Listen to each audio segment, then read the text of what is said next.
In part 2 of this chapter, we are going to talk about how to dry and preserve the herbs. Then how to make the dry herbs into herbal tea and blend it into powder and store it. And finally, we will come to the interesting part, how to make honey globules or pill from the herbal powder. For fresh vegetable, before you dry them, you can use the salad spinner to spin and dry the water on the veggie. After that, you slice the veggie for easier drying. Now, this is a common veggie slicer. You fit the veggie from behind and roll the turning knife to cut the veggie into slices. This one is operated by electricity and can cut the veggie very fast. This is another one, and you can see the sliced vegetable below it. This is another simple hand-operated small chopper. You can pull the string and chop the veggie. You can get all this veggie cutter from common market, and you can cut the veggie into cubes, cross slices, or the long slices. Some sample of the slices here. This is the cross slices where you can cross cut the veggie. Good for tuber, onion, tomato, big chili, and etc. And this one is the long slices. Go for long and lifty veggie. This can be sliced by hand or using these simple slicing tools. Lastly, this is the finely sliced veggie. Next, we talk about drying the herbs you collect from the wild. To dry your herbs, there are many ways now you can do it.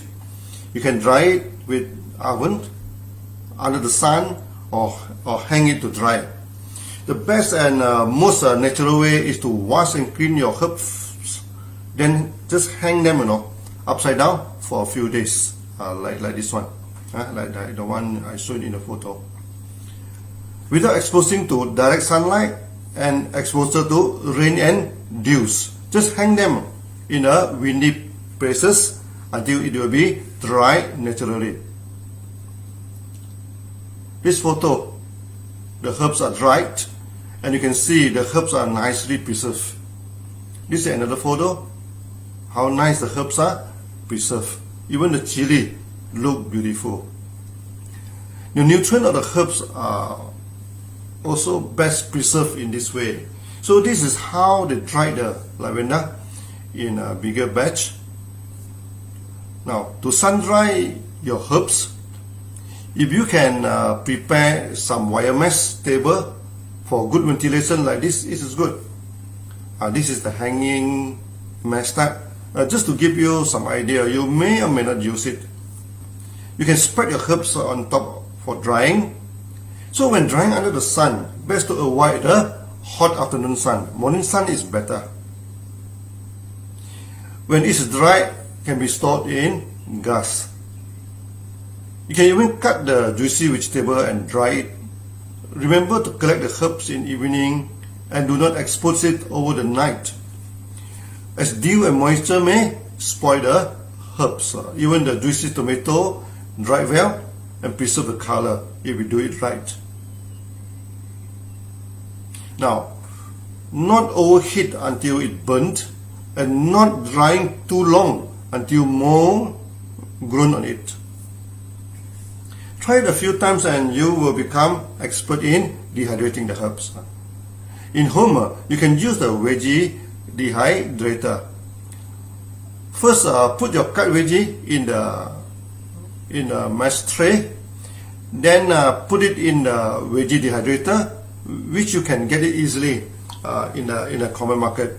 Now, if you are a little bit more serious, you can buy a small herbs oven. This is another home veggie dehydrator. There are many trays to put your sliced veggie. Last, this is a big controversy, drying the herbs using microwave. Many people confuse the microwave over nuclear radiation. They think that microwave is dangerous, this nuclear radiation. Those are unlearned folk who know nothing about radiation. Microwave is just the electromagnetic wave which can vibrate the water molecules using resonance.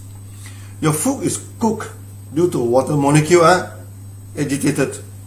Your food will not become radioactive or contaminated. Anyway, I just give you the technique. You use your own judgment to use it or not. In the technique of dehydrating the herbs, one technique is important. That is to dry the herbs by alternating heating and cooling. If you microwave the veggie for a longer time, it will be cooked, not dry. So we normally put the sliced veggie in a few plates, Then put one plate into the microwave and wave it. Initially say about 30 seconds, not too long. You should not heat until your veggie is cooked. If it's cooked, then your waving time is too long. Take out the heat plate and let it cool at room temperature. Meanwhile, put the second plate into the microwave to heat it. Then take out to cool and put in the third plate, so on and so forth. After the last plate is heated, the first plate may be sufficiently cool, and then you reheat it again. Repeat the process until the veggie become crispy. This is useful when you do not have ovens or the day is too wet to dry your herbs. At one time I'm in Addis Ababa, the capital of Ethiopia. This is a rainy season and extremely cold. We want to dry some rose flower for tea. So I demonstrate to my student using the microwave drying. The rose remain red and beautiful after drying. And while making the tea, the color comes up so nicely.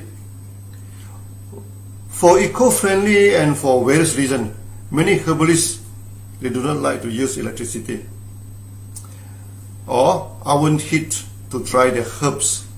Then we can use the solar dryer. You can build your own solar dryer, very easy to build. Just make a cabinet and put glass on top of it. Remember to put some ventilation hole at the side, to let the moisture to escape and prevent overheating. You can also buy a ready-made one, like this one. For DXN, we build a huge solar dryer like this. Then we can put the herbs inside it, and during the night we need not collect it to store. So it is also eco-friendly, save a lot of money in drying the herbs.